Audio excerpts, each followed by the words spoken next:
গর্গ চট্টোপাধ্যায় তারা মানে হিন্দি মুভি দেখে। এই 12 ফেল করা পাবলিকগুলো ইউপি বিহারের, এটা আসলে কি করে হয়?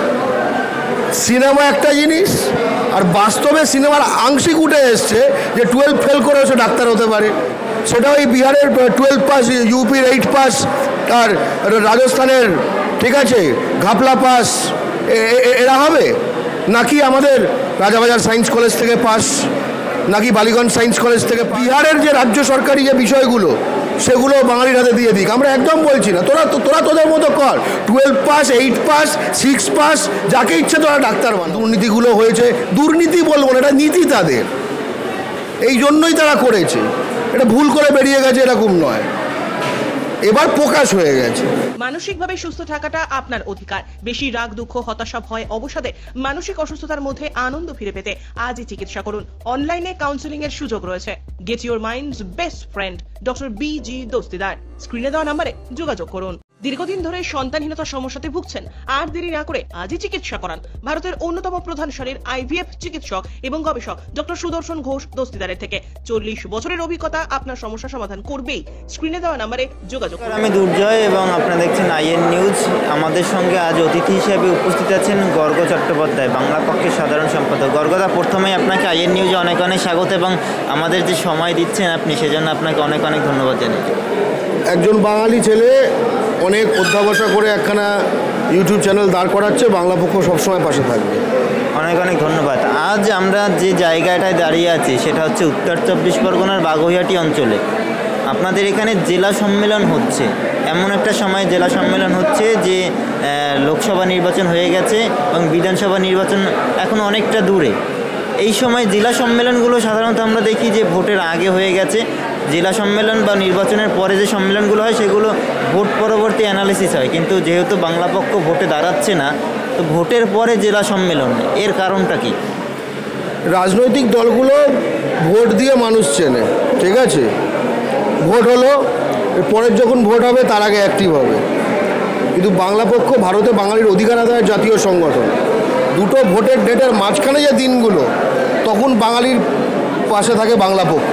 ভোটের দিনে নয়, ভোটের দিনে রাজনৈতিক দলগুলোর বিষয়। তাই আমাদের জেলা সম্মেলন কোন সময় ঘটছে, যে গত ধরো 3-4 মাস একটা ভোট আবহাওয়া ছিল, বাংলা পক্ষ সেখানে যেহেতু ভোটে লড়ে না, ফলে আমরা সে সময় সাংগঠনিক মিটিং টিটিং ইত্যাদি করে নিই। তখন রাজনৈতিক দলগুলো তখন এইসব করেছে। এখন যখন বাঙালির দরকার থাকবে, এই দলগুলোকে পাওয়া যাবে না, কারণ তারা কেউ হেরেছে বলে দুঃখ হয়ে বাড়িতে বসে থাকবে, কেউ জিতেছে বলে আনন্দে ঘুরে বেড়াবে। কিন্তু বাংলা পক্ষর আনন্দ দুঃখের বাইরেও বাঙালির পাশে আগামী দিনে এই জেলায়, অর্থাৎ উত্তর 24 পরগনা শহরাঞ্চল জেলা, যেটা কিনা ধরো দমদম, কামারহাটি, বরানগর, রাজারহাট, গোপালপুর, তোমার বিধাননগর, সল্টলেক, এই পুরো এলাকাটা জুড়ে আমাদের যে সাংগঠনিক জেলা উত্তর 24 পরগনা শহরাঞ্চল, সেখানে বাঙালির অধিকারের লড়াই কীভাবে এগিয়ে নিয়ে যাওয়া হবে, বিশেষ করে একটা নির্বাচনকে দেখে তো একখানে সেই সময় জায়গার পরিস্থিতি, জনবিন্যাস, সেগুলো তো বোঝা যায়। সেগুলো যেরকম পর্যালোচনা হবে, আবার আমাদের সংগঠনের খামতি, আমাদের সংগঠনের সাফল্য, কোথায় সহযোদ্ধা বাড়ছে, কোথায় একই জায়গায় রয়েছে, কোনো জায়গায় পদে মানুষ চেঞ্জ করা, সব কিছু নিয়ে আলোচনা হবে এবং খোলাখুলি হবে। তুমি একটুখানি বসেছিলে, আমাদের যদিও রেকর্ডিং করা নিষিদ্ধ, এটা সাংগঠনিক মিটিং, নিশ্চয়ই দেখছিলে যে মানে ওপেন, কিন্তু নেতৃত্বের সমালোচনা, মানে সব আলোচনা ওপেন চলছিল। এটা আমাদের সংগঠনের বৈশিষ্ট্য, এই আভ্যন্তরীণ গণতন্ত্রটা। আর সেখানে আমি যখন বসেছিলাম, রেকর্ড তো করা হয়নি, কিন্তু যে বিষয়গুলো কথা নয়, হ্যাঁ, আমি যে বিষয়গুলো শুনেছি সেখান থেকে দুটো প্রশ্ন রাখতে চাই। একটা হচ্ছে, আপনারা বললেন যে এখানে সংগঠনের যখন আলোচনা চলছিল, সেটা হচ্ছে যে কর্মসূচি, বিভিন্ন কর্মসূচি এখন থেকেই যাতে সক্রিয়ভাবে মাঠে থাকা যায় সেই নিয়ে আপনারা আলোচনা করবেন। বর্তমানে যে বিষয়টা সবথেকে বেশি আলোচিত বা চর্চিত, সেটা হচ্ছে নিট দুর্নীতি এবং নেট বাতিল, স্থগিত হয়ে যাওয়া, নিট পিজি যেটা রয়েছে সেটা স্থগিত হয়ে যাওয়া। তো এখানে যেহেতু আগে বাংলার জন্য, রাজ্যের জন্য আলাদাভাবে হতো, এখন সেটা হচ্ছে না, এখন কেন্দ্রীয়ভাবে হচ্ছে। এই বিষয়টা নিয়ে আপনারা বৃহত্তরভাবে পথে নামার কোনো পরিকল্পনা রয়েছে আপনাদের? প্রথমে একটা কথা বলি, 12 পাস না 12 ফেল একটা সিনেমা বেরিয়েছিল, হিন্দি বই, তাতে অনেক বাঙালি সেগুলো তাকে বাহবা দেখেছে। দেখেছো কিরকম, কত অধ্যাবসা, গর্গ চট্টোপাধ্যায় তারা মানে হিন্দি মুভি দেখে?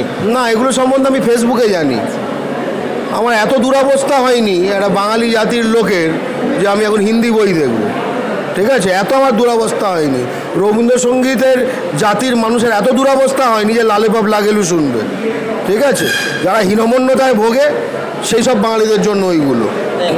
যাই হোক, ওই বইটায় যে থিমটা যেটা আমি জানতে পেরেছি সেটা হচ্ছে কেউ একটা 12 ফেল, কিন্তু সে সামনে গিয়ে কোনো একখানা সেন্ট্রাল গভর্নমেন্টের কম্পিটিটিভ পরীক্ষা ভালো করেছিল।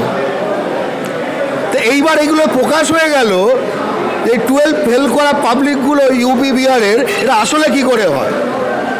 সিনেমা একটা জিনিস, আর বাস্তবে সিনেমার আংশিক উঠে এসছে যে 12 ফেল করে সে ডাক্তার হতে পারে, ঠিক আছে? তার মানে এই যে যত Bihari IIT, Bihari IAS, Bihari IPS, Bihari MBBS, Bihari PhD, এই যে বিহারি সব নানা রকম সব, জানিস উনি আইএএস, উনি তাই, এগুলোর মূলে কি? তার জন্য আর সিনেমার দরকার নেই। এখন বাঙালির কাছে প্রকাশ হয়ে গেছে যে আসলে এটা কতটা ভুয়া, এবং এই ভুয়া জিনিসের মাধ্যমে বাংলা ও বাঙালিকে সম্পূর্ণ বেদখল করে, তার ন্যায্য অধিকার থেকে বেদখল করে ইউপি বিহারের এইসব হিন্দুস্তানিদের, মারোয়াড়িদের, গুজরাটিদের একাংশকে জাস্ট পাইয়ে দেওয়া তাদের অসাধু নেটওয়ার্কের মাধ্যমে, এটা এখন প্রকাশ হয়ে গেছে। এবার হচ্ছে সমাধান কি? প্রকাশ তো হয়ে গেছে, সকলে প্রকাশ করছে। সমাধান স্পষ্টত হয়েছে এমন কোনো সংস্থা যেটা ইউপি বিহার গুজরাট মারওয়াড়ি দ্বারা নিয়ন্ত্রিত, এদের হাতে এসব জিনিস রাখা যাবে না, খুব স্পষ্ট। এই সংস্থার নাম কি? এনটিএও না, কেন্দ্রীয় সরকার। কেন্দ্রীয় সরকারও তো এদের হাতে, তাহলে কেন্দ্রীয় সরকারের হাতে এগুলো রাখা যাবে না। তাহলে প্রশ্ন হচ্ছে কার হাতে রাখবে? বিভিন্ন রাজ্য সরকার।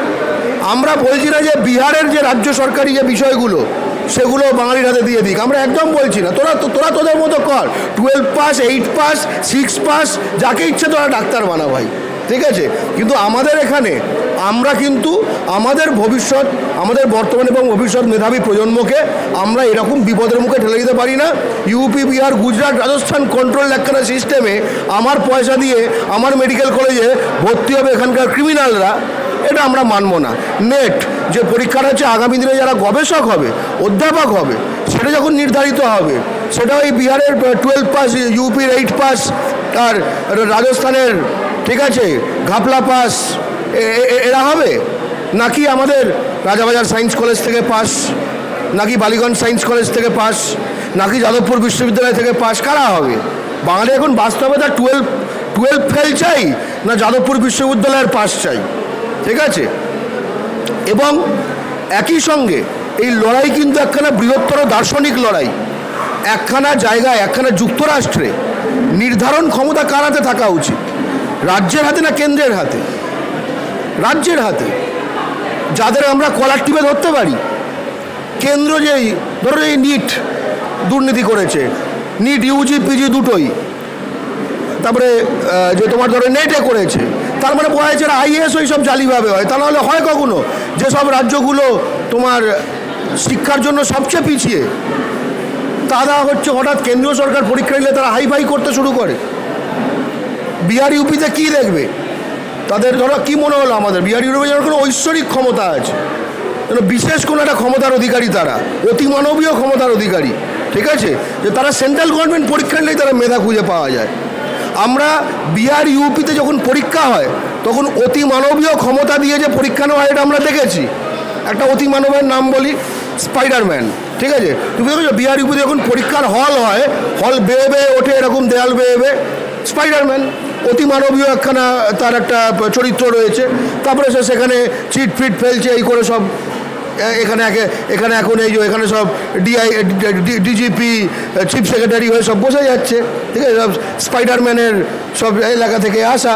তো এটা তো আমরা চাই না, আমরা এগুলো একদম চাই না। এই যে আজকে ধরো, আজকে মমতা বন্দ্যোপাধ্যায় মাননীয় মুখ্যমন্ত্রী একটা দারুণ একটা কথা বলেছিলেন, বাঙালি মনে খুব আশা জেগেছি। কি? যে ভিন রাজ্যের যে লোকেরা বাংলায় এসে বেআইনিভাবে দখল করে বসে যাচ্ছে, যারা বাংলার যে আত্মপরিচয়, আইডেন্টিটিটা নষ্ট করে দিচ্ছে, এদেরকে উৎখাত করতে হবে, ঠিক আছে? খুব ভালো কথা। উনি একটা কমিটি বানালেন, কি মিশ্রা, ভার্মা, তো ও কী করবে? কাকের মাংস খায়? খায় না। তার মানে প্রথমেই একটা হয়ে গেল, কিছু হবে না। তার মানে এই প্রক্রিয়াটা তো তোমার যে ইনপুট সিস্টেম, যেটা এই যে জালি যে IAS system, UPSC system, NEET system, NET system, অর্থাৎ কেন্দ্রীয় সরকার এই সকল অহিন্দি রাজ্যের রিসোর্সগুলো নিয়ে ওদের মধ্যে বিলি করবে জিনিসগুলো এবং থার্ড গ্রেড ফোর্থ গ্রেড মাল আমাদের ঘাড়ে চাপিয়ে দেবে। আমরা এই ব্যবস্থা থেকে কিন্তু একটা সম্পূর্ণ পাল্টা মোচড় চাই। আমরা রাজ্যের হাতে ক্ষমতা চাই এবং যে যে কাজগুলো আপনাদের পরিকল্পনা রয়েছে একদমই আমাদের কিন্তু পরিকল্পনা 3 স্তরে হচ্ছে এখন। এক, আমরা হচ্ছে পশ্চিমবঙ্গের রাজ্যের হাতে ক্ষমতা চাই। এই যে দুর্নীতিগুলো হয়েছে, দুর্নীতি বলবো না, এটা নীতি তাদের, এই জন্যই তারা করেছে। এটা ভুল করে বেরিয়ে গেছে এরকম নয়, এবার প্রকাশ হয়ে গেছে। ঠিক আছে, তো এটা একটা দিক। কিন্তু এর মধ্যে কিছু কিছু লড়াই আছে যেগুলো আমরা শুধু পশ্চিমবঙ্গ হিসেবে লড়ে জিততে পারবো না, কারণ কেন্দ্রের হাত থেকে ক্ষমতা রাজ্যের হাতে পুনর্বন্টন, এটা শুধু পশ্চিমবঙ্গ রাজ্যই লড়াইটা লড়তে পারবে না। আমরা ইতিমধ্যেই কর্ণাটকে এবং তামিলনাড়ুতে আমাদের ভ্রাতৃপ্রতিম সংগঠনগুলোর সঙ্গে যোগাযোগ করেছি এবং অচিরেই তামিলনাড়ুতে একটি সম্মেলন হবে যেখানে আমরা আমন্ত্রিত হয়েছি। সেখানেও আমরা এই লড়াইগুলোকে, অর্থাৎ বিভিন্ন যে অহিন্দি রাজ্যগুলো যাদের ভাগ লুট হয়ে যাচ্ছে এখানে, তাদের ঐক্যবদ্ধ হোক, আমরা তারা ঐক্যবদ্ধ হচ্ছে। এবং একই সঙ্গে আমরা দিল্লিতে একটি বাংলা পক্ষ ইউনিট করার চেষ্টা করছি, যেখানে ধরুন ডেপুটেশন ইত্যাদি আমরা ওখানে গিয়ে এবার দিতে পারি। অর্থাৎ বাংলায় লড়বো, অহিন্দি রাজ্যগুলোর সঙ্গে ঐক্যবদ্ধভাবে লড়বো এবং দিল্লিতে লড়বো। যদিও দিল্লিতে একটু কি থাকতে হবে, কারণ ওখানে তো আইন শৃঙ্খলা বলে কিছু নেই, কেন্দ্রীয় সরকারের বিরুদ্ধে কিছু বললে হয়তো তুলে নিল, তাই সেখানে অনেক বুঝে শুনে পা ফেলতে হবে। অসভ্য এলাকা এগুলো, rape capital of the world. ঠিক আছে, এখানে আমাদের একটা কোনো নারী সহযোদ্ধা গেল, তার সঙ্গে কী কারা কী করতে পারে, এগুলো তো অনেক রিস্কের বিষয় রয়েছে এইসব ধরনের জায়গা, দিল্লি ঠিল্লি। কিন্তু একটা বিষয় আপনি লক্ষ্য করেছেন নিশ্চয়ই, যে প্রশ্নপত্র যে ফাঁস বা বিক্রি, সেখানে টাকার অঙ্কটা যদি দেখেন 30 লাখ, 35 লাখ, 40 লাখ এরকম একটা কথা উঠে আসছে এবং বিভিন্ন সংবাদ মাধ্যমের প্রতিবেদন, বিভিন্ন পুলিশের সূত্রের মারফত এই সংবাদ খবরগুলো বাইরে আসছে। এবার আপনি বিহারের কথা বললেন, গুজরাটের কথা বললেন, হিন্দিভাষী অঞ্চলের কথা বললেন, সেখানে দাঁড়িয়ে আপনার মনে হয় না সেটা বিহার হোক বা বাংলা বা গুজরাট হোক বা তামিলনাড়ু, যেখানেই হোক, যাদের কাছে টাকা আছে তারা এই সুযোগটা নিতে পারবে, অন্তত তারা যোগাযোগ তৈরি করতে পারলে নিতে পারবে। কিন্তু বিহারের যারা গরিব সমাজের বা সাধারণ নিম্নবিত্ত পরিবারের রয়েছে, তারা বিহারি হলেও তারা সেটা পারবে না, মানে এই পরীক্ষার প্রশ্নপত্র তারা হাতে পাবে না। বিহারের যে গরিব সাধারণ মানুষ, যারা এই ধরনের ঘুষের টাকা যারা জোগাড় করতে পারবে না, তাদের জন্য পশ্চিমবঙ্গ আছে না? তাদের জন্য পশ্চিমবঙ্গ নেই? বিহারের কত গরিব মানুষ এখানে এসে এমএলএ, এমপি, কাউন্সিলর হয়ে গেছে, এখানে মাফিয়া হয়ে গেছে। বিহারের গরিব মানুষদের জন্য পশ্চিমবঙ্গের অনেক গরিব আদমি, বিহারের যারা আড়া, ছাপড়া, বালিয়া, কিষানগঞ্জ, আরারিয়া, ঠিক আছে, এই গরিব আদমিদের জন্য প্রচুর এখানে সুযোগ সুবিধে, বুঝতে পেরেছ না? ওখানে ধরো খেতে পায় না, এখানে দেখছে যে কাউন্সিলর তাকে ছটে থালা ফালা সাজিয়ে তাকে দিয়ে আসছে, এরকম হয়। ওখানে খেতে পায় না, ঠিক আছে, এখানে সে মন্দির মসজিদ বানানোর টাকা ফাঁকা পেয়ে যাচ্ছে, কোত্থেকে পাচ্ছে? সেখানে বাঙালির কোনো এন্ট্রি নেই, তাই না? ওখানে গরিবের জন্য পাশে তো পশ্চিমবঙ্গ রয়েছে তাকে বড় লোক করে তোলার জন্য। ওখানে ধরো তাকে সে জুতো পরছে, ঘোড়ায় চড়ছে বলে তাকে শ্যুট করে দেওয়া হতে পারে, ঠিক আছে। এখানে সে বাঙালি মেয়ে তুলে নিয়ে গিয়ে রেপ করে দিচ্ছে। পশ্চিমবঙ্গ আছে তো, তুমি কেন মনে করছো যে তাদের কোনো সমস্যা হবে? হ্যাঁ, ডাক্তার হতে পারবে না। যারা ধরুন বিহারের যারা সাধারণ পরিবারের যারা ডাক্তারের স্বপ্ন দিচ্ছিল, যারা নিট দিয়েছে, এই বাঙালিদের মতোই। কিন্তু আপনার মনে হয় না এই সমস্যাটা শ্রেণীটা ভাষাভিত্তিক না অর্থনৈতিক ভিত্তিক? কি করে মানি বলো? তুই পশ্চিমবঙ্গে তো একটা বাঙালি দেখিয়ে দাও যে 30 লাখ টাকা দিয়ে নিটের কোশ্চেন পেপার পেয়েছে, তার মানে পয়সা। হ্যাঁ, পাইনি তো। বাংলায় তো নানা জায়গায় নিটের সেন্টার হয়েছিল, দেখাও কোথায় কোশ্চেন পেপার লিক হয়েছে বলো। বাংলায় কোন পরীক্ষার সেন্টার থেকে 6 জন র্যাঙ্ক পেয়েছে? পাইনি তো। পেলে তো এতক্ষণে এ ধরনের রিপাবলিক হোক আর এই এবিপি আনন্দ হোক নেচে উঠতো, এই তো বাঙালি বেটাই চোর, পাচ্ছে এরা খুব, ওই জন্য চুল করছে। আমি বলছি ধরো বিহারে কেউ ডাক্তার হবে জালি করে, কেউ বিহার থেকে বাংলায় এসে সে কোনো বাঙালি ডাক্তারকে পিস্তল ঠেকিয়ে 30 লাখ টাকা নেবে নানাভাবে, ও কিন্তু কারো অসুবিধা হবে না। হাসপাতালে ডাক্তার না হতে পারে, হাসপাতালের কাছাকাছি পৌঁছে যাবে, ডাক্তার হবে আয় করতে। তাই যদি ডাক্তারকে পিস্তল ঠেকিয়ে আয় করতে পারে তা আয় তো হলো, ডাক্তারি থেকেই আয় হলো একরকম, তাই না? একটু ইনডাইরেক্ট হলো আর কি। এবার তুমি একটা কথা বোঝো যে বিহারে, ইউপিতে, শুধু বিহার বলে তো আলাদা করে ইউপি, বিহার, রাজস্থান, গুজরাট, এই হচ্ছে গল্পটা। হিন্দি বলা হয় প্লাস গুজরাট, পাতি কথা, মারোয়ারি, গুজরাটি প্লাস হিন্দুস্তানি। আমরা এদের বিরুদ্ধে নই, এরা এদের মেডিকেল কলেজে বলছি তো 6 পাস 8 পাস 30 লাখ টাকা 50 লাখ টাকা 1 টাকা যাতে ইচ্ছে যা করুক, আমাদেরগুলো ছেড়ে দে ভাই। এটাই হচ্ছে আমাদের একমাত্র অনুরোধ, করে লাভ হবে না। আর তাছাড়া তুমি ধরো যদি ডাক্তারিতে ঘুষ দিতে চাইতে, ধর তুমি ডাক্তারিতে ঘুষ দিয়ে পড়তে চাও, 30 লাখ টাকা তোমায় জোগাড় করতে হবে, ঠিক আছে? তুমি বাঙালি ছেলে বলে, তুমি যদি ওদের কেউ হতে তোমায় 30 লাখ টাকা জোগাড় করতে হতো না, তোমায় শুধু একটা না, তোমায় একখানা হবু শ্বশুর জোগাড় করতে হতো। যেই তুমি যে আগার হামকো চান্স মিল গিয়া, তাহলে ওদের যে যৌতুকের যে বাজার আছে সেখানে আমার রেট আছে, অ্যাডভান্স যৌতুকের বিষয় আছে। ও সিস্টেমই অন্য, বাঙালি বুঝতে পারছে না এখনো, এই শ্রেণী মেনি এই ওই অন্যই গল্পে আছে। বেশ, এই যে দুর্নীতি হচ্ছে বা এই যে প্রশ্ন ফাঁসের অভিযোগ, একটা পরীক্ষা বাতিল আর 2টো পরীক্ষা স্থগিত হয়ে গেল, সেখানে আর একটা প্রশ্ন রাখতেই হচ্ছে যে কেন্দ্র সরকার তো চাইছে যে দুর্নীতি যাতে বন্ধ হয়ে যায়, তারা আইন এনেছে, সেই আইনটা শিক্ষামন্ত্রী নিজেও বলেছেন, এবং যেটা ঘটেছে সেই জন্য তিনি যে অনুশোচিত, মানে তিনি অনুতপ্ত, সেটা তিনি বলেছেন প্রেস সাংবাদিক সম্মেলন করে। তো সেখানে দাঁড়িয়ে বাংলায় যে দুর্নীতি হয় বা কেন্দ্রে, পার্থ চ্যাটার্জি দুর্নীতির জন্য জেলে আছে, ঠিক আছে, বেশ হয়েছে। ও যদি বলতো অনুতপ্ত, আমরা ছেড়ে দিতাম? তাহলে পৃথিবীতে না ক্রিমিনাল জাস্টিস সিস্টেম বলে কিছু থাকতো না, সকলে শুধু গিয়ে যা ইচ্ছে ক্রাইম করে বলতো আমি অনুতপ্ত। তোর অনুতাপ দিয়ে আমাদের কী রে? তোর অনুতাপ ধুয়ে খাবো আমরা? আমাদের ছেলেগুলো যে ভবিষ্যৎ নষ্ট হয়ে গেল, তো তোর অনুতাপ দিয়ে কী হবে? যে অনুতপ্ত, ঠিক আছে, সে অনুতাপটা প্রকাশটা করছে কীভাবে? তা পথ ছেড়ে দিক। অনুতপ্ত নয়, কিন্তু দায়িত্ব নিচ্ছে কিনা, অনুতাপ নিয়ে কোনো আমার লাভ নেই। আগে দায়িত্ব নিয়ে কত লোক পথ ছেড়ে দিয়েছে। আমি অনুতাপও আছে, আমার গদির তাপটাও খুব ভাল লাগে। কোন তপ্ত ব্যাপারটা আসলে তার আসল অনুতপ্ত, না গদিটার যে তপ্ত হওয়া, এটা একটা দিক। দ্বিতীয়, তুমি প্রথমে যে প্রশ্নটা বললে কি, এটা তো অনুতপ্তের বিষয়, ইয়ে করছে একদম দুর্নীতি পছন্দ করে না মোদি, তাই জন্য একদম আইন করে সব ফর্সা করে দেবে। এই কিটা, এটার নাম যোশী, কি যোশী ওটা, প্রদীপ যোশী। এই লোকটা 2006 সালে মধ্যপ্রদেশে ইঞ্জিনিয়ারিং মেডিকেল এন্ট্রেন্সে দুর্নীতি করেছিল। তখন মধ্যপ্রদেশের যে পপুলেশন সেখান থেকে কালেকশন করেছিল এবং সফলভাবে কালেকশন করেছিল। তখন হয়তো 30 লাখ টাকার ব্যাপার ছিল না, 2006 সালের ব্যাপার হয়তো 3 লাখ 4 লাখ 5 লাখ, ঠিক আছে। এবং সেটা করে তখন কংগ্রেস বলেছিল ইস্তফা দাবি করেছিল বিরোধী দল, কিন্তু ইস্তফা দিতে হয়নি, এদিক ওদিক করে কিন্তু মাল বেরিয়ে গেছিল। তাতে কিন্তু বিজেপি বুঝে গেছিল, মার্ক করে রাখে লোক, ঠিক আছে।